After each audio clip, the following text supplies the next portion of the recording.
Hello বন্ধুরা, এই দেখো আমি এখন আমার দুপুরের লাঞ্চ বানাতে এসে গেছি। আমি বেরিয়েছিলাম টিউশনে, তো টিউশন থেকে ফিরেই আমি আমার লাঞ্চ বানাতে এসে গেছি। এই আমি সব সবজি বয়েল করে রেখে গিয়েছিলাম, সেগুলোকে একটু আর কি টস করে নেব। এই যে দেখো আমার সব সবজি বয়েল করা রয়েছে। এবার আমি এই যে প্যানের মধ্যে একটু বাটার দিয়ে নেব, দিয়ে এগুলোকে একটু টস করে নেব।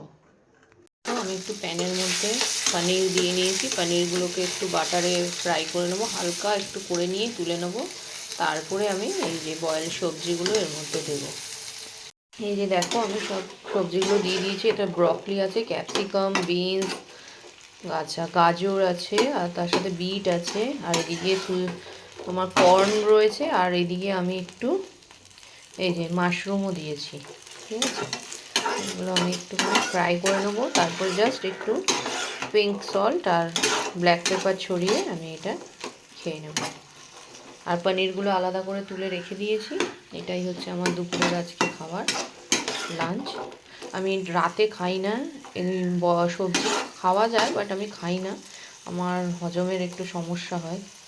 এর জন্য আমি যা খাই দিনেই খাই, রাতে আমি হালকা ফুলকা কিছু খেয়ে শুয়ে পড়ি। এই যেমন ধরো ছাতু অনেক সময় খেয়ে শুয়ে পড়ি, ছাতুর ঘোল টোল এসব খেয়ে শুয়ে পড়ি, বা প্রোটিন শেক খেয়ে শুয়ে পড়ি। এবার দেখো আমি একটু টক দই বার করে নিচ্ছি। টক দইটা শেষ হয়ে গেছে, যেইটুকু আছে হয়ে যাবে। আমি এটাকে ফেটিয়ে না দিলে না, এই গরমটার মধ্যে যদি দিই পুরো একদম ছানা কাটার মতো হয়ে যাবে দইটা। তার জন্য একটুখানি ফেটিয়ে তারপরে আমি এটাকে ওর মধ্যে দিয়ে বয়েলড সবজির মধ্যে দিয়ে খেয়ে নেব। চলো এই আমার আজকের লাঞ্চ রেডি।